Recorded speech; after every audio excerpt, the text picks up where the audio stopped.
महामृत्युंजय मंत्र एक ऐसा मंत्र है जो काल के मुख से प्राणों को छीनकर मनुष्य के जीवन की रक्षा करता है। मार्कंडेय ऋषि ने अपने अल्पायु पुत्र के प्राणों की रक्षा के लिए इस जीवन संजीवनी मंत्र की रचना की थी। ग्रंथों में उल्लेख है कि भगवान शिव ने प्रकट होकर मार्कंडेय के पुत्र को यमराज से छीनकर जीवन दान प्रदान किया था। अतः इस शक्तिशाली महामृत्युंजय मंत्र का जाप करने से अकाल मृत्यु और गंभीर बीमारियों से हमारी रक्षा होती है। आइए सुनते हैं 108 बार महामृत्युंजय मंत्र।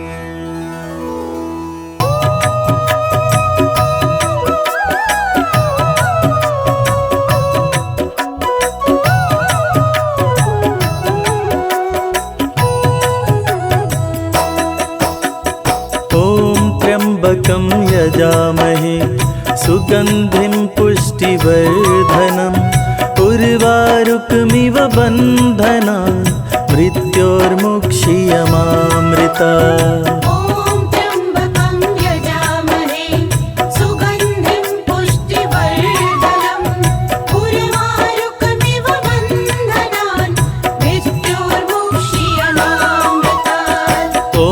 त्र्यंबकं यजामहे सुगंधिं पुष्टिवर्धनम् उर्वारुकमिव बन्धनान् मृत्योर्मुक्षीयमामृतात्।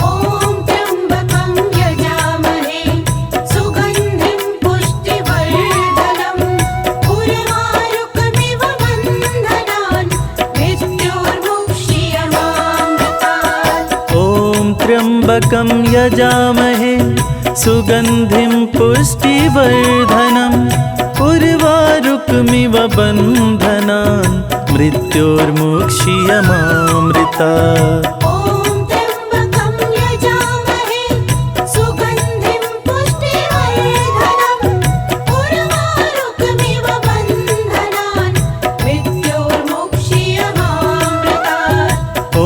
त्र्यंबकं यजामहे सुगंधिं पुष्टिवर्धनम् उर्वारुकमिव बन्धनान् मृत्योर्मुक्षीयमामृतात्।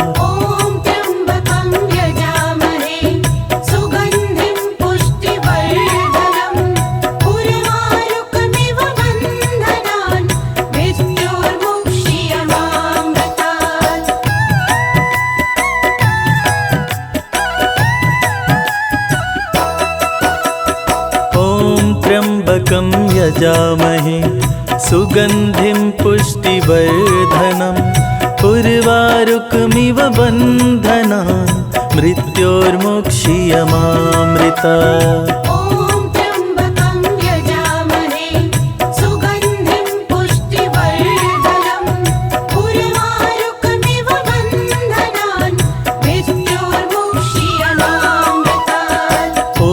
त्र्यंबकं यजामहे सुगंधिं पुष्टिवर्धनम् उर्वारुकमिव बन्धनान् मृत्योर्मुक्षीयमामृतात्।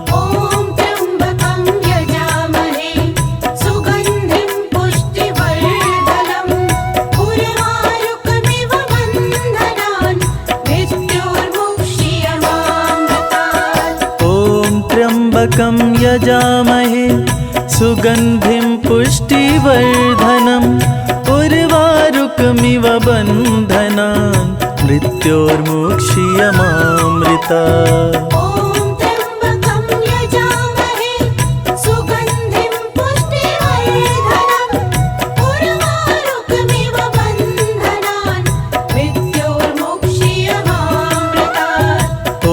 त्र्यंबकं यजामहे सुगंधिं पुष्टिवर्धनम् उर्वारुकमिव बन्धनान् मृत्योर्मुक्षीयमामृतात्।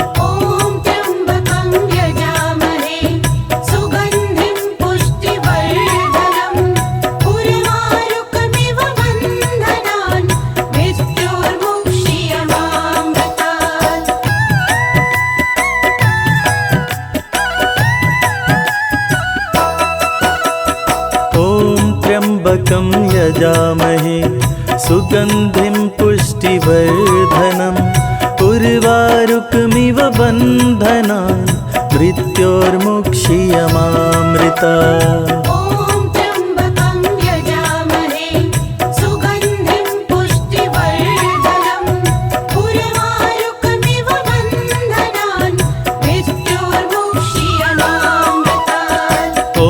त्र्यम्बकं यजामहे सुगन्धिं पुष्टिवर्धनम् उर्वारुकमिव बन्धनान् मृत्योर्मुक्षीयमामृतात्।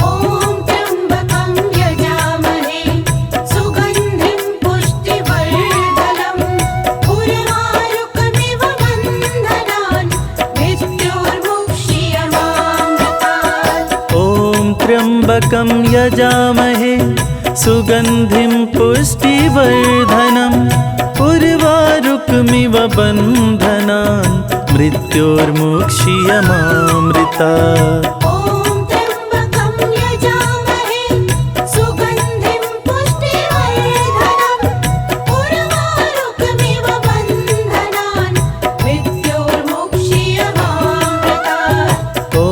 त्र्यम्बकं यजामहे सुगन्धिं पुष्टिवर्धनम् उर्वारुकमिव बन्धनान् मृत्योर्मुक्षीयमामृतात्।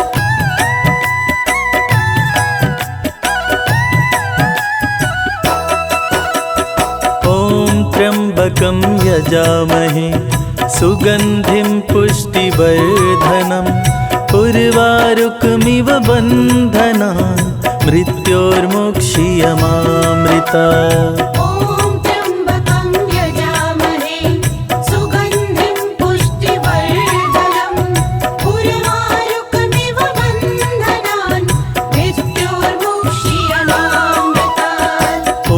त्र्यम्बकं यजामहे सुगन्धिं पुष्टिवर्धनम् उर्वारुकमिव बन्धनान् मृत्योर्मुक्षीयमामृतात्।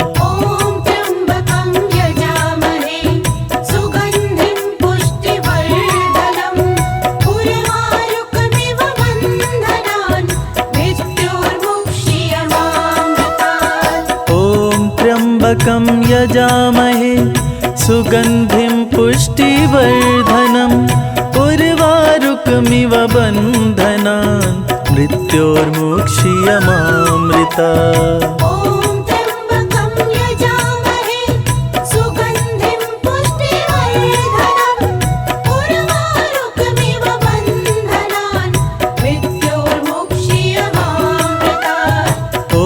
त्र्यम्बकं यजामहे सुगन्धिं पुष्टिवर्धनम् उर्वारुकमिव बन्धनान् मृत्योर्मुक्षीयमामृतात्।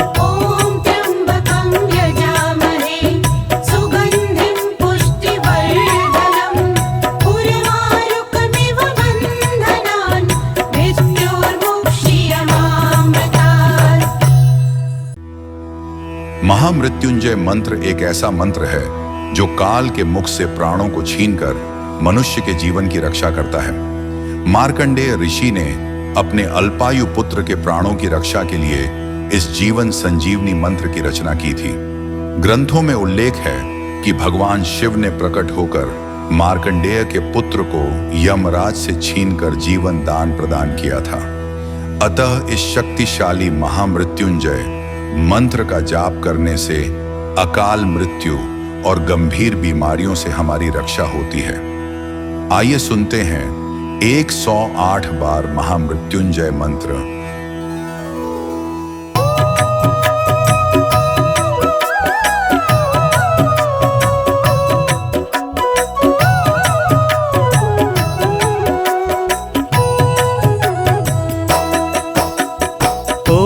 त्र्यम्बकं यजामहे सुगन्धिं पुष्टिवर्धनम् उर्वारुकमिव बन्धनान् मृत्योर्मुक्षीयमामृता।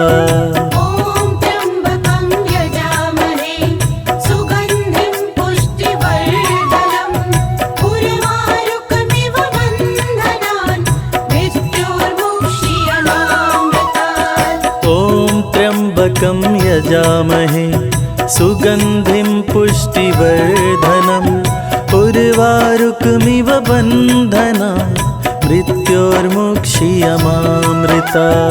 ॐ त्र्यम्बकं यजामहे सुगन्धिं पुष्टिवर्धनम् उर्वारुकमिव बन्धनान् मृत्योर्मुक्षीयमामृतात्।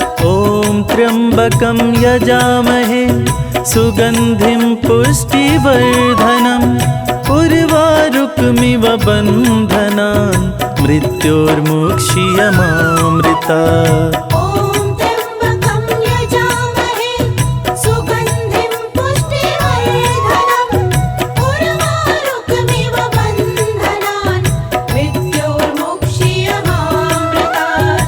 ॐ त्र्यम्बकं यजामहे सुगन्धिं पुष्टिवर्धनम् उर्वारुकमिव बन्धनान् मृत्योर्मुक्षीयमामृता। ॐ त्र्यम्बकं यजामहे सुगन्धिं पुष्टिवर्धनम् उर्वारुकमिव बन्धनान् मृत्योर्मुक्षीयमामृतात्।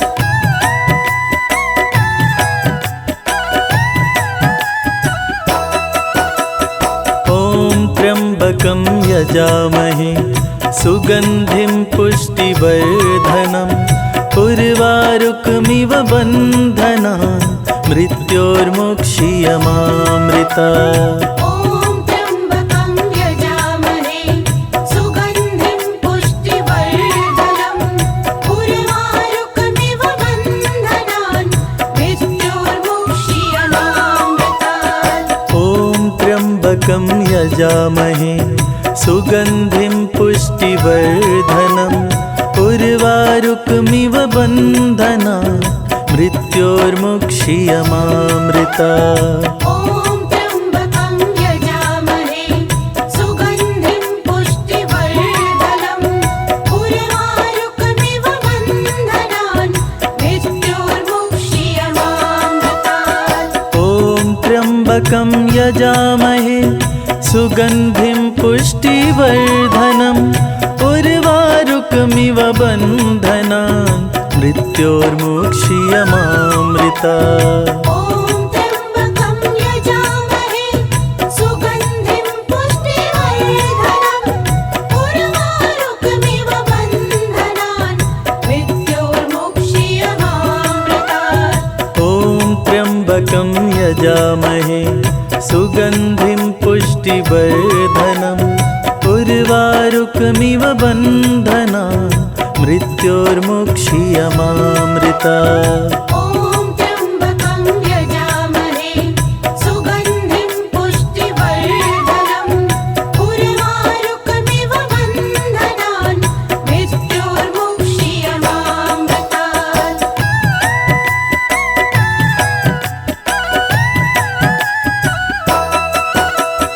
ॐ त्र्यम्बकं यजामहे सुगन्धिं पुष्टिवर्धनम् उर्वारुकमिव बन्धनान् मृत्योर्मुक्षीयमामृता। ॐ त्र्यम्बकं यजामहे सुगन्धिं पुष्टिवर्धनम् उर्वारुकमिव बन्धनान् मृत्योर्मुक्षीयमामृतात्। ॐ त्र्यम्बकं यजामहे सुगन्धिं पुष्टिवर्धनम् उर्वारुकमिव बन्धनान् मृत्योर्मुक्षीयमामृता। ॐ त्र्यम्बकं यजामहे सुगन्धिं पुष्टिवर्धनम् उर्वारुकमिव बन्धनान् मृत्योर्मुक्षीयमामृतात्। ॐ त्र्यम्बकं यजामहे सुगन्धिं पुष्टिवर्धनम् उर्वारुकमिव बन्धनान् मृत्योर्मुक्षीयमामृतात्। ॐ त्र्यम्बकं यजामहे सुगन्धिं पुष्टिवर्धनम् उर्वारुकमिव बन्धनान् मृत्योर्मुक्षीयमामृतात्। ॐ त्र्यम्बकं यजामहे सुगन्धिं पुष्टिवर्धनम् उर्वारुकमिव बन्धनान् मृत्योर्मुक्षीयमामृतात्। ॐ त्र्यम्बकं यजामहे सुगन्धिं पुष्टिवर्धनम् उर्वारुकमिव बन्धनान् मृत्योर्मुक्षीयमामृतात्।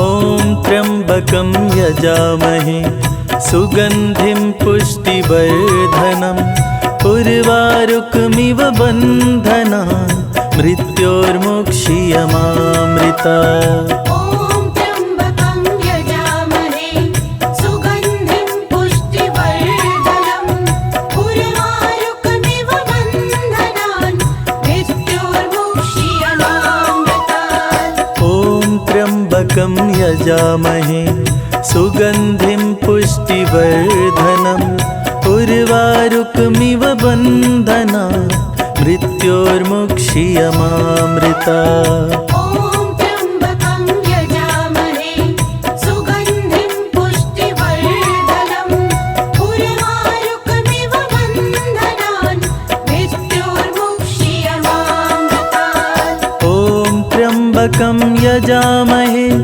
सुगन्धिं पुष्टिवर्धनम् उर्वारुकमिव बन्धनान् मृत्योर्मुक्षीयमामृतात्। ॐ त्र्यम्बकं यजामहे सुगन्धिं पुष्टिवर्धनम् उर्वारुकमिव बन्धनान् मृत्योर्मुक्षीयमामृतात्।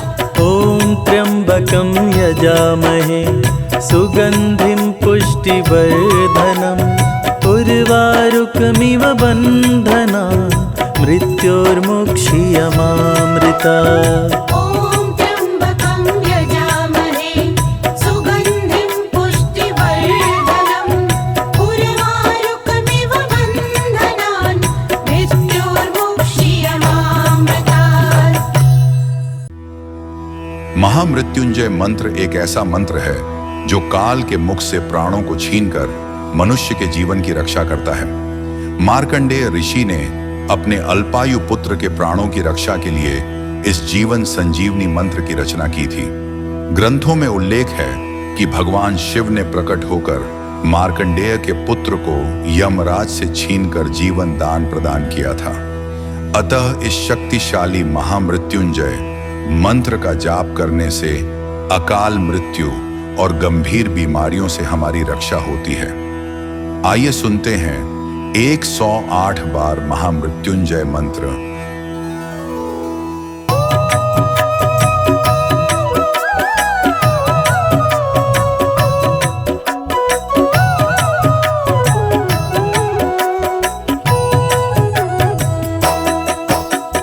ॐ त्र्यम्बकं यजामहे सुगन्धिं पुष्टिवर्धनम् उर्वारुकमिव बन्धनान् मृत्योर्मुक्षीयमामृतात्। ॐ त्र्यम्बकं यजामहे सुगन्धिं पुष्टिवर्धनम् उर्वारुकमिव बन्धनान् मृत्योर्मुक्षीयमामृतात्। ॐ त्र्यम्बकं यजामहे सुगन्धिं पुष्टिवर्धनम् उर्वारुकमिव बन्धनान् मृत्योर्मुक्षीयमामृतात्। ॐ त्र्यम्बकं यजामहे सुगन्धिं पुष्टिवर्धनम् उर्वारुकमिव बन्धनान् मृत्योर्मुक्षीयमामृतात्। ॐ त्र्यम्बकं यजामहे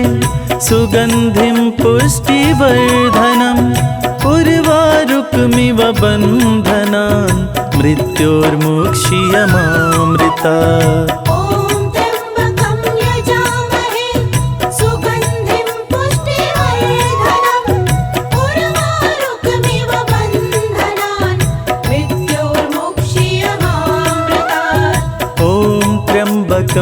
यजामहे सुगन्धिं पुष्टिवर्धनम् उर्वारुकमिव बन्धनान् मृत्योर्मुक्षीयमामृतात्। ॐ त्र्यम्बकं यजामहे सुगन्धिं पुष्टिवर्धनम् उर्वारुकमिव बन्धनान् मृत्योर्मुक्षीयमामृतात्।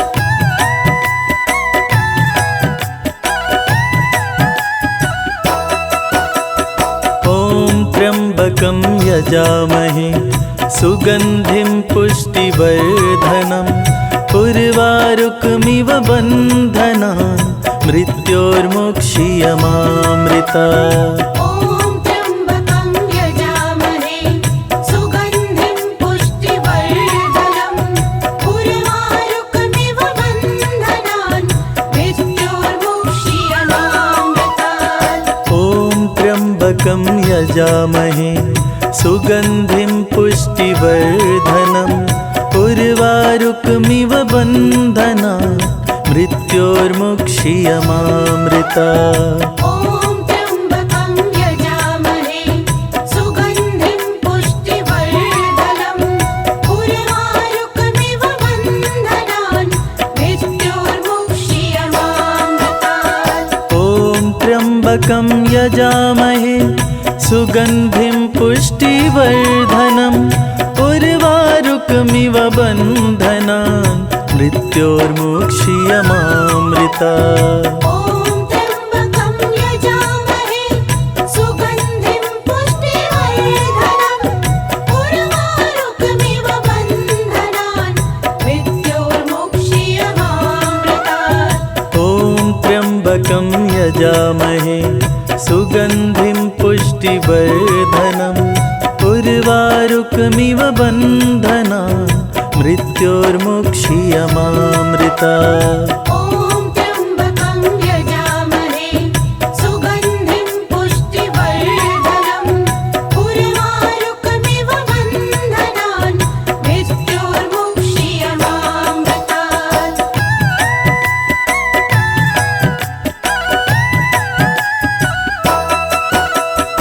ॐ त्र्यम्बकं यजामहे सुगन्धिं पुष्टिवर्धनम् उर्वारुकमिव बन्धनान् मृत्योर्मुक्षीयमामृतात्। ॐ त्र्यम्बकं यजामहे सुगन्धिं पुष्टिवर्धनम् उर्वारुकमिव बन्धनान् मृत्योर्मुक्षीयमामृतात्। ॐ त्र्यम्बकं यजामहे सुगन्धिं पुष्टिवर्धनम् उर्वारुकमिव बन्धनान् मृत्योर्मुक्षीयमामृतात्। ॐ त्र्यम्बकं यजामहे सुगन्धिं पुष्टिवर्धनम् उर्वारुकमिव बन्धनान् मृत्योर्मुक्षीयमामृतात्। ॐ त्र्यम्बकं यजामहे सुगन्धिं पुष्टिवर्धनम् उर्वारुकमिव बन्धनान् मृत्योर्मुक्षीयमामृतात्। ॐ त्र्यम्बकं यजामहे सुगन्धिं पुष्टिवर्धनम् उर्वारुकमिव बन्धनान् मृत्योर्मुक्षीयमामृतात्। ॐ त्र्यम्बकं यजामहे सुगन्धिं पुष्टिवर्धनम् उर्वारुकमिव बन्धनान् मृत्योर्मुक्षीयमामृतात्। ॐ त्र्यम्बकं यजामहे सुगन्धिं पुष्टिवर्धनम् उर्वारुकमिव बन्धनान् मृत्योर्मुक्षीयमामृतात्।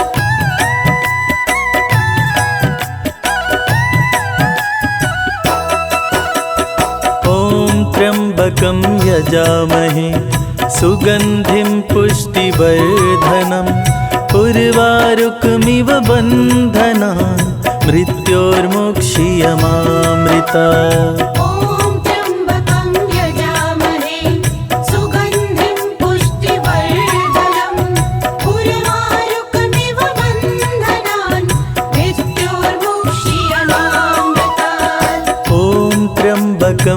यजामहे सुगन्धिं पुष्टिवर्धनम् उर्वारुकमिव बन्धनान् मृत्योर्मुक्षीयमामृता ॐ त्र्यम्बकं यजामहे सुगन्धिं पुष्टिवर्धनम् उर्वारुकमिव बन्धनान् मृत्योर्मुक्षीयमामृतात् ॐ त्र्यम्बकं यजामहे सुगन्धिं पुष्टिवर्धनम् उर्वारुकमिव बन्धनान् मृत्योर्मुक्षीयमामृता ॐ त्र्यम्बकं यजामहे सुगन्धिं पुष्टिवर्धनम् उर्वारुकमिव बन्धनान् मृत्योर्मुक्षीयमामृतात् ॐ त्र्यम्बकं यजामहे सुगन्धिं पुष्टिवर्धनम् उर्वारुकमिव बन्धनान् मृत्योर्मुक्षीयमामृता ॐ त्र्यम्बकं यजामहे सुगन्धिं पुष्टिवर्धनम् उर्वारुकमिव बन्धनान् मृत्योर्मुक्षीयमामृतात् महामृत्युंजय मंत्र एक ऐसा मंत्र है जो काल के मुख से प्राणों को छीनकर मनुष्य के जीवन की रक्षा करता है। मार्कंडेय ऋषि ने अपने अल्पायु पुत्र के प्राणों की रक्षा के लिए इस जीवन संजीवनी मंत्र की रचना की थी। ग्रंथों में उल्लेख है कि भगवान शिव ने प्रकट होकर मार्कंडेय के पुत्र को यमराज से छीनकर जीवन दान प्रदान किया था। अतः इस शक्तिशाली महामृत्युंजय मंत्र का जाप करने से अकाल मृत्यु और गंभीर बीमारियों से हमारी रक्षा होती है। आइए सुनते हैं 108 बार महामृत्युंजय मंत्र।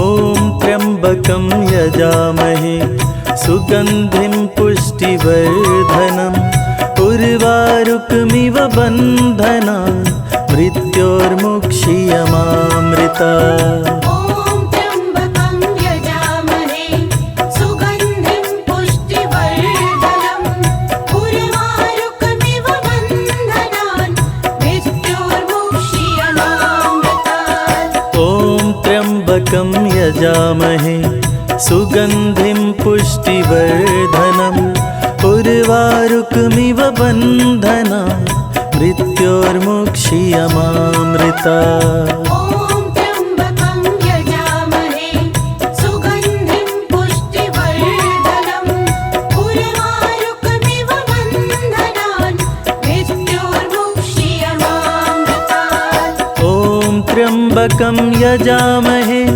सुगन्धिं पुष्टिवर्धनम् उर्वारुकमिव बन्धनान् मृत्योर्मुक्षीयमामृता ॐ त्र्यम्बकं यजामहे सुगन्धिं पुष्टिवर्धनम् उर्वारुकमिव बन्धनान् मृत्योर्मुक्षीयमामृतात् ॐ त्र्यम्बकं यजामहे सुगन्धिं पुष्टिवर्धनम् उर्वारुकमिव बन्धनान् मृत्योर्मुक्षीयमामृता ॐ त्र्यम्बकं यजामहे सुगन्धिं पुष्टिवर्धनम् उर्वारुकमिव बन्धनान् मृत्योर्मुक्षीयमामृतात्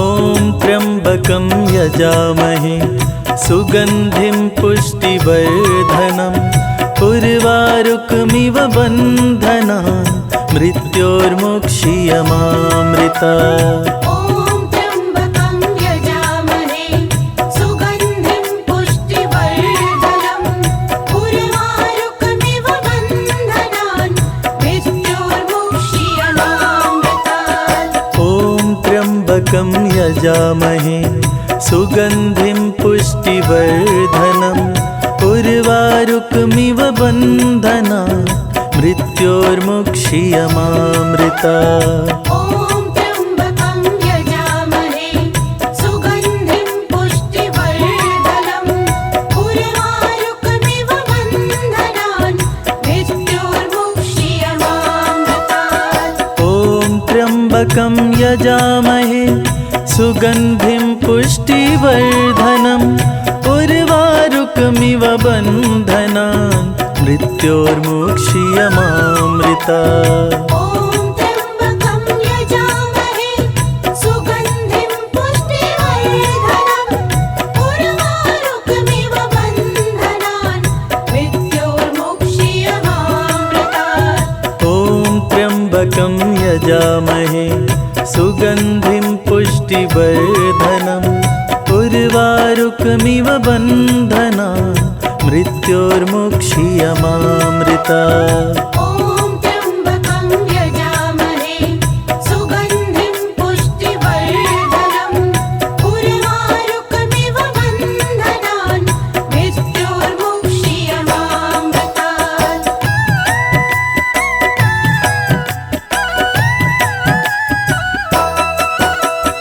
ॐ त्र्यम्बकं यजामहे सुगन्धिं पुष्टिवर्धनम् उर्वारुकमिव बन्धनान् मृत्योर्मुक्षीयमामृतात्। ॐ त्र्यम्बकं यजामहे सुगन्धिं पुष्टिवर्धनम् उर्वारुकमिव बन्धनान् मृत्योर्मुक्षीयमामृतात्। ॐ त्र्यम्बकं यजामहे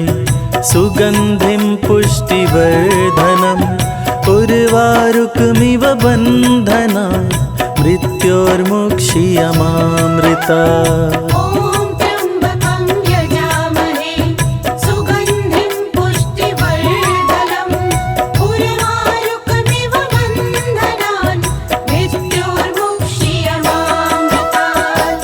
ॐ त्र्यम्बकं यजामहे सुगन्धिं पुष्टिवर्धनम् उर्वारुकमिव बन्धनान् मृत्योर्मुक्षीयमामृतात्। ॐ त्र्यम्बकं यजामहे सुगन्धिं पुष्टिवर्धनम् उर्वारुकमिव बन्धनान् मृत्योर्मुक्षीयमामृतात्। ॐ त्र्यम्बकं यजामहे सुगन्धिं पुष्टिवर्धनम् उर्वारुकमिव बन्धनान् मृत्योर्मुक्षीयमामृतात्। ॐ त्र्यम्बकं यजामहे सुगन्धिं पुष्टिवर्धनम् उर्वारुकमिव बन्धनान् मृत्योर्मुक्षीयमामृतात्। ॐ त्र्यम्बकं यजामहे सुगन्धिं पुष्टिवर्धनम् उर्वारुकमिव बन्धनान्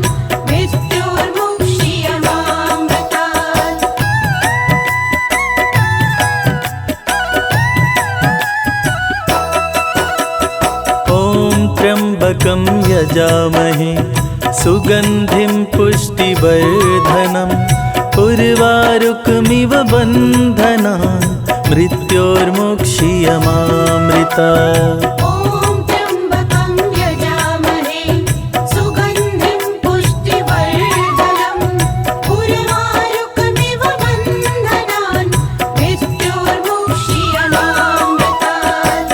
ॐ त्र्यम्बकं यजामहे सुगन्धिं पुष्टिवर्धनम् उर्वारुकमिव बन्धनान् मृत्योर्मुक्षीयमामृतात्। ॐ त्र्यम्बकं यजामहे सुगन्धिं पुष्टिवर्धनम् उर्वारुकमिव बन्धनान् मृत्योर्मुक्षीयमामृतात्। ॐ त्र्यम्बकं यजामहे सुगन्धिं पुष्टिवर्धनम् उर्वारुकमिव बन्धनान् मृत्योर्मुक्षीयमामृतात्। ॐ त्र्यम्बकं यजामहे सुगन्धिं पुष्टिवर्धनम् उर्वारुकमिव बन्धनान् मृत्योर्मुक्षीयमामृतात्। ॐ त्र्यम्बकं यजामहे सुगन्धिं पुष्टिवर्धनम् उर्वारुकमिव बन्धनान् मृत्योर्मुक्षीयमामृता। ॐ त्र्यम्बकं यजामहे सुगन्धिं पुष्टिवर्धनम् उर्वारुकमिव बन्धनान् मृत्योर्मुक्षीयमामृतात्। महामृत्युंजय मंत्र एक ऐसा मंत्र है जो काल के मुख से प्राणों को छीनकर मनुष्य के जीवन की रक्षा करता है। मार्कंडेय ऋषि ने अपने अल्पायु पुत्र के प्राणों की रक्षा के लिए इस जीवन संजीवनी मंत्र की रचना की थी। ग्रंथों में उल्लेख है कि भगवान शिव ने प्रकट होकर मार्कंडेय के पुत्र को यमराज से छीनकर जीवन दान प्रदान किया था। अतः इस शक्तिशाली महामृत्युंजय मंत्र का जाप करने से अकाल मृत्यु और गंभीर बीमारियों से हमारी रक्षा होती है। आइए सुनते हैं 108 बार महामृत्युंजय मंत्र।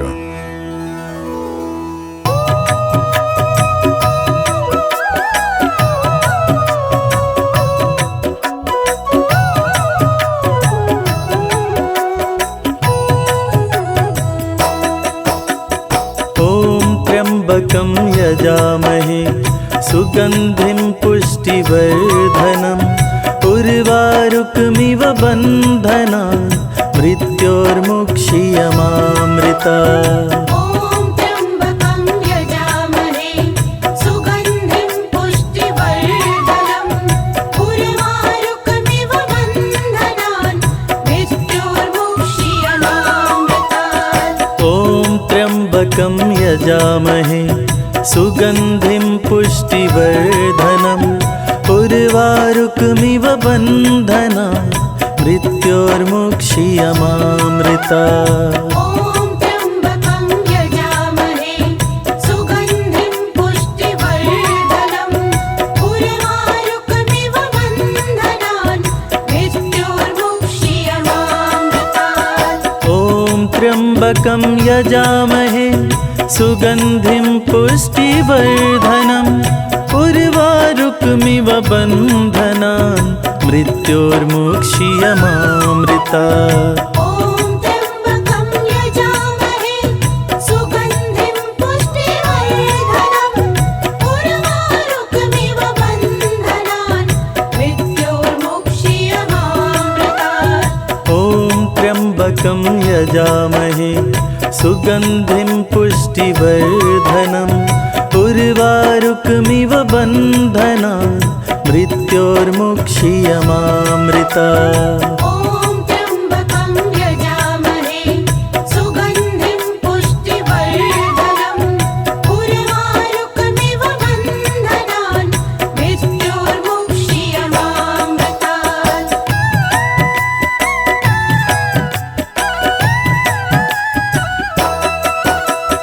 ॐ त्र्यम्बकं यजामहे सुगन्धिं पुष्टिवर्धनम् उर्वारुकमिव बन्धनान् मृत्योर्मुक्षीयमामृता।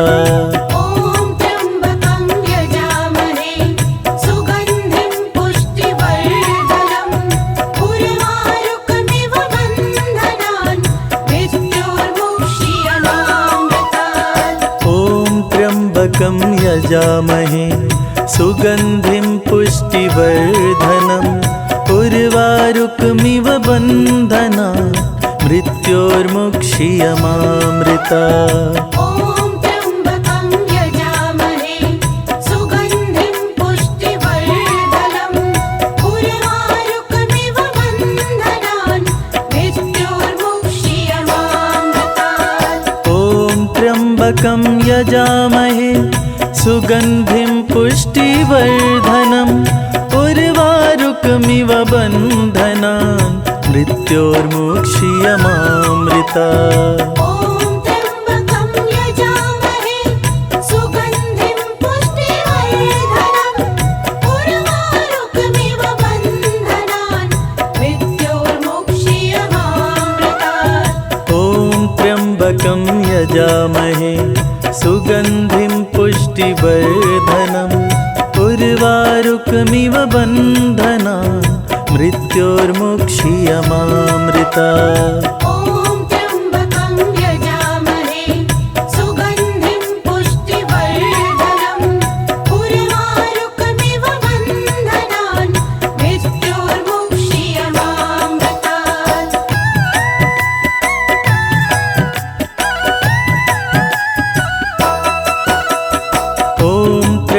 त्र्यम्बकं यजामहे सुगन्धिं पुष्टिवर्धनम् उर्वारुकमिव बन्धनान् मृत्योर्मुक्षीयमामृतात्। ॐ त्र्यम्बकं यजामहे सुगन्धिं पुष्टिवर्धनम् उर्वारुकमिव बन्धनान् मृत्योर्मुक्षीयमामृतात्। ॐ त्र्यम्बकं यजामहे सुगन्धिं पुष्टिवर्धनम् उर्वारुकमिव बन्धनान् मृत्योर्मुक्षीयमामृतात्। ॐ त्र्यम्बकं यजामहे सुगन्धिं पुष्टिवर्धनम् उर्वारुकमिव बन्धनान् मृत्योर्मुक्षीयमामृतात्। ॐ त्र्यम्बकं यजामहे सुगन्धिं पुष्टिवर्धनम् उर्वारुकमिव बन्धनान् मृत्योर्मुक्षीयमामृतात्। ॐ त्र्यम्बकं यजामहे सुगन्धिं पुष्टिवर्धनम् उर्वारुकमिव बन्धनान् मृत्योर्मुक्षीयमामृतात्। ॐ त्र्यम्बकं यजामहे सुगन्धिं पुष्टिवर्धनम् उर्वारुकमिव बन्धनान् मृत्योर्मुक्षीयमामृतात्। ॐ त्र्यम्बकं यजामहे सुगन्धिं पुष्टिवर्धनम् उर्वारुकमिव बन्धनान् मृत्योर्मुक्षीयमामृतात्।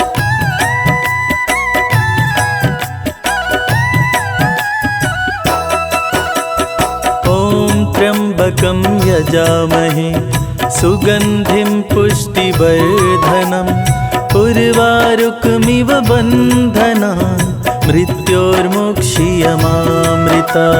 ॐ त्र्यम्बकं यजामहे सुगन्धिं पुष्टिवर्धनम् उर्वारुकमिव बन्धनान् मृत्योर्मुक्षीयमामृतात्।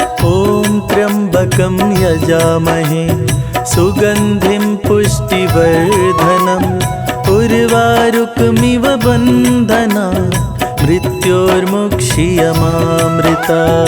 ॐ त्र्यम्बकं यजामहे सुगन्धिं पुष्टिवर्धनम् उर्वारुकमिव बन्धनान् मृत्योर्मुक्षीयमामृतात्। ॐ त्र्यम्बकं यजामहे सुगन्धिं पुष्टिवर्धनम् उर्वारुकमिव बन्धनान् मृत्योर्मुक्षीयमामृतात्। ॐ त्र्यम्बकं यजामहे सुगन्धिं पुष्टिवर्धनम् उर्वारुकमिव बन्धनान् मृत्योर्मुक्षीयमामृतात्।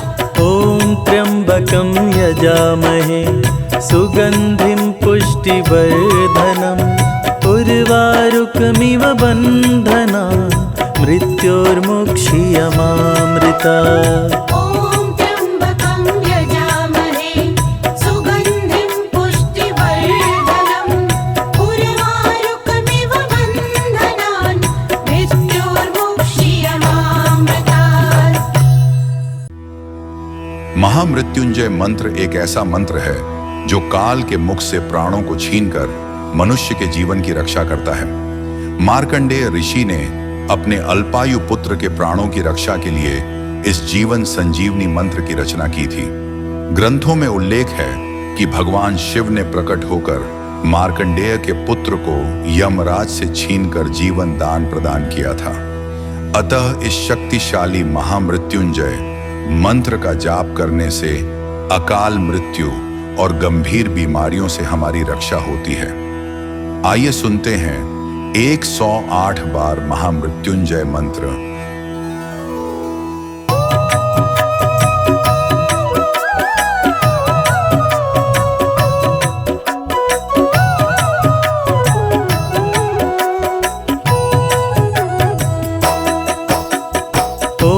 त्र्यम्बकं यजामहे सुगन्धिं पुष्टिवर्धनम् उर्वारुकमिव उर्वारुकमिव बन्धनान् मृत्योर्मुक्षीयमामृतात्। ॐ त्र्यम्बकं यजामहे सुगन्धिं पुष्टिवर्धनम् उर्वारुकमिव बन्धनान् मृत्योर्मुक्षीयमामृतात्। ॐ त्र्यम्बकं यजामहे सुगन्धिं पुष्टिवर्धनम् उर्वारुकमिव बन्धनान् मृत्योर्मुक्षीयमामृतात्। ॐ त्र्यम्बकं यजामहे सुगन्धिं पुष्टिवर्धनम् उर्वारुकमिव बन्धनान् मृत्योर्मुक्षीयमामृतात्। ॐ त्र्यम्बकं यजामहे सुगन्धिं पुष्टिवर्धनम् उर्वारुकमिव बन्धनान् मृत्योर्मुक्षीयमामृतात्। ॐ त्र्यम्बकं यजामहे सुगन्धिं पुष्टिवर्धनम् उर्वारुकमिव बन्धनान् मृत्योर्मुक्षीयमामृतात्। ॐ त्र्यम्बकं यजामहे सुगन्धिं पुष्टिवर्धनम् उर्वारुकमिव बन्धनान् मृत्योर्मुक्षीयमामृतात्। ॐ त्र्यम्बकं यजामहे सुगन्धिं पुष्टिवर्धनम् उर्वारुकमिव बन्धनान् मृत्योर्मुक्षीयमामृतात्।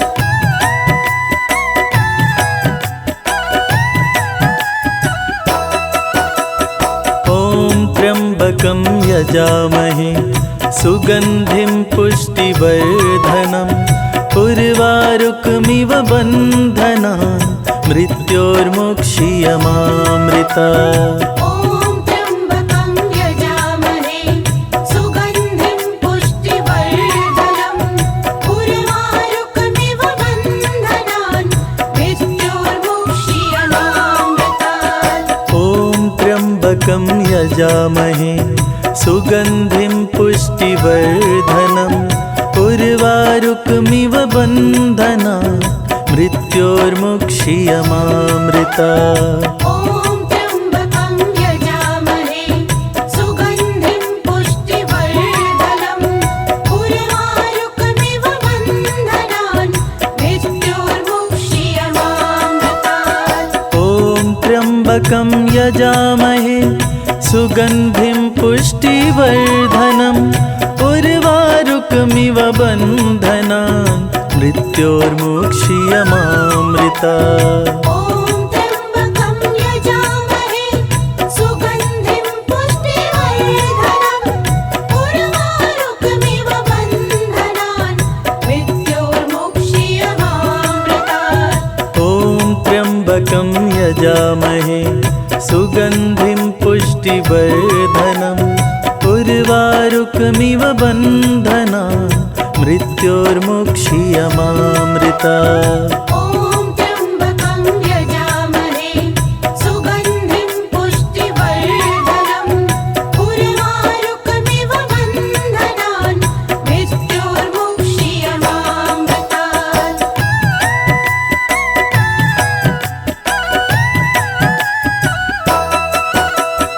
ॐ त्र्यम्बकं यजामहे सुगन्धिं पुष्टिवर्धनम् उर्वारुकमिव बन्धनान् मृत्योर्मुक्षीयमामृतात्। ॐ त्र्यम्बकं यजामहे सुगन्धिं पुष्टिवर्धनम् उर्वारुकमिव बन्धनान् मृत्योर्मुक्षीयमामृतात्। ॐ त्र्यम्बकं यजामहे सुगन्धिं पुष्टिवर्धनम् उर्वारुकमिव बन्धनान् मृत्योर्मुक्षीयमामृतात्। ॐ त्र्यम्बकं यजामहे सुगन्धिं पुष्टिवर्धनम् उर्वारुकमिव बन्धनान् मृत्योर्मुक्षीयमामृतात्। ॐ त्र्यम्बकं यजामहे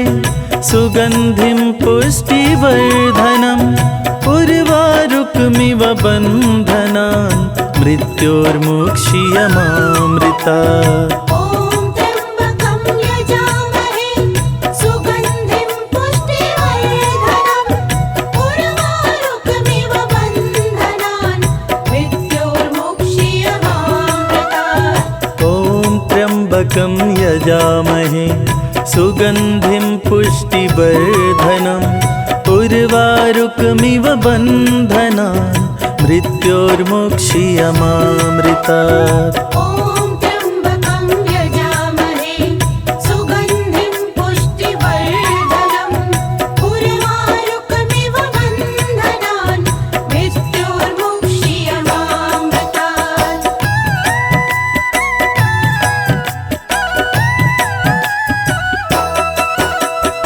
ॐ त्र्यम्बकं यजामहे सुगन्धिं पुष्टिवर्धनम् उर्वारुकमिव बन्धनान् मृत्योर्मुक्षीयमामृतात्। ॐ त्र्यम्बकं यजामहे सुगन्धिं पुष्टिवर्धनम् उर्वारुकमिव बन्धनान् मृत्योर्मुक्षीयमामृतात्। ॐ त्र्यम्बकं यजामहे सुगन्धिं पुष्टिवर्धनम् उर्वारुकमिव बन्धनान् मृत्योर्मुक्षीयमामृतात्। ॐ त्र्यम्बकं यजामहे सुगन्धिं पुष्टिवर्धनम् उर्वारुकमिव बन्धनान् मृत्योर्मुक्षीयमामृतात्। ॐ त्र्यम्बकं यजामहे